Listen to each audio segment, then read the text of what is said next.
Hello, baseball fans. I am Ben, and I am back with another session of opening old baseball card packs.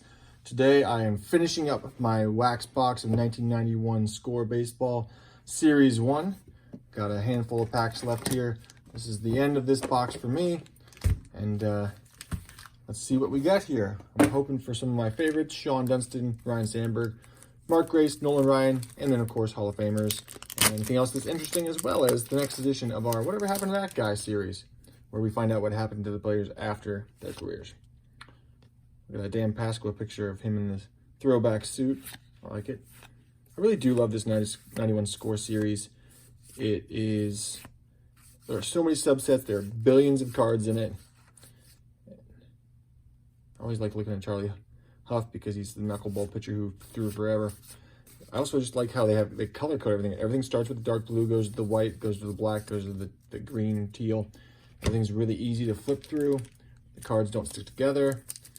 That said, it has a bunch of cards in here that are players in here that actually really never played much or weren't stars. So we do have a lot of junk out of this set, but a lot of redeeming qualities for those who just like the cards themselves. Oh, look, there's Carlson Fisk. We'll put him aside. That's a good one to have.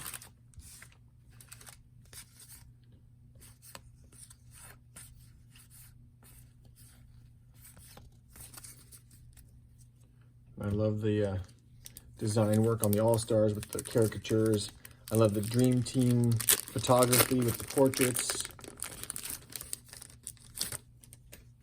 So like I said, just a fun set with a lot of different things. I like the backgrounds on the Riflemen, and there's Ramon Martinez highlight, Carlton Fisk highlight, home run record for catchers, I believe.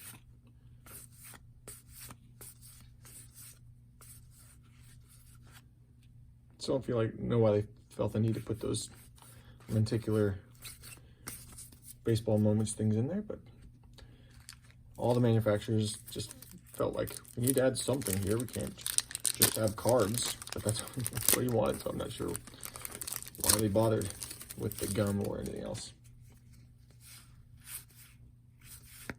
There's Ricky Henderson. Put him aside.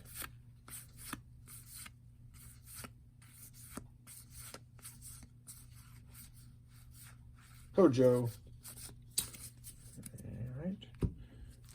Kind of a weak showing so far from this session, but maybe we'll turn that around right here.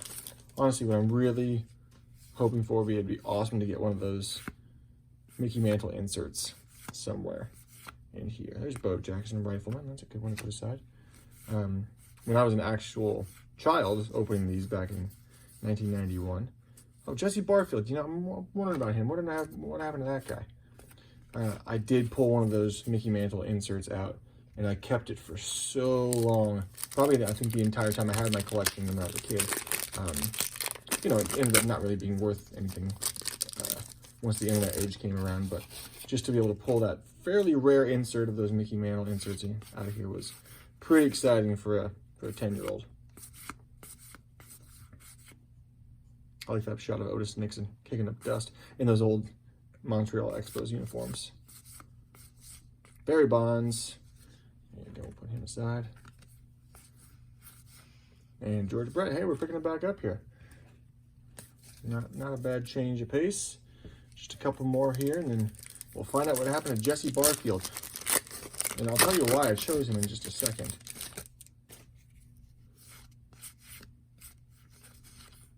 Look at those two guys doing the exact same thing with the same uniform on. That's one of the things I try not to skip by too fast, is I really want to appreciate the photography in some of these things. Look at that, Mickey Morandini stretching it out.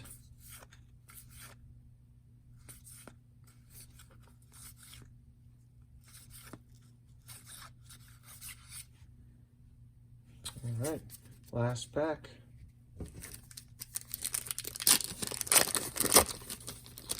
This 1991 Score Series 1 box.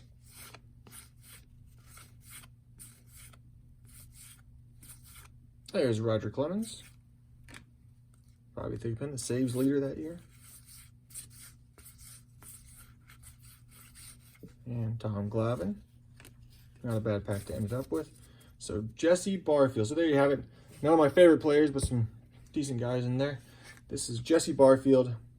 The reason I chose him is he was a slugger back in the day. If you see, he had, in 86, his year, 40 home runs, 108 RBIs.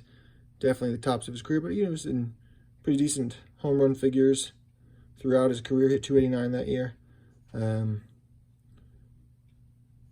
Anyway, the reason I chose him is because I was playing RBI baseball on Nintendo with my kids, and he was in that game because it was from the 86 season, so he was the big power hitter, and he was kind of unstoppable in that game. And I thought, I don't remember him being that good, but I guess he did have that one big season. So using my phone this time, Jesse Barfield. There you go. There he is. From Joliet, Illinois. Started off in 1981 for the Blue Jays, ended in 1992 for the Yankees. In his career, hit 256 with 241 home runs, 716 RBIs, not bad, but clearly never matched the power of that 186 season. Oh, and he played for the Japanese Yomiuri Giants in 93 after his major league career. Interesting that he had a 10-year career or so, 11-year career in the majors. Only played for 2 teams. That's really pretty remarkable. Only reached the All-Star game that one time in 86. And he was the home run leader in 86. So again, that 1 year was his big year. He had by far the best outfield arm of the 1980s.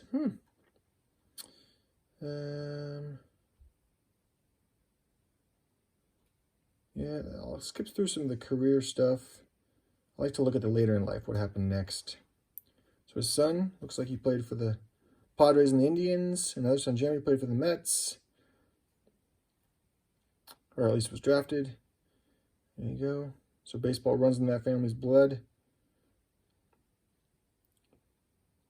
Whoa, and then 2006, he was taken to the hospital after he was shoved down a flight of stairs by his son during a family argument. Oh my goodness. And he was a commentator for the Blue Jays in 07 and 08. And he works at Competitive Edge Sports in Woodland, Texas. Huh. Okay, so sounds like he's still using his skills to help athletes. And not a whole lot more to say about that stuff, huh? Yankees tried to make the Astros in 94, but had some injuries. So there you go. Nothing terrible or remarkable except for those concerns about his family life. But Jesse Barfield, hats off to you. You are someone we now know more about. So next time we will be able to, you see your card in here, we'll know a little bit more about you and your career. So hats off to you, Jesse Barfield, for living the dream. See you guys later.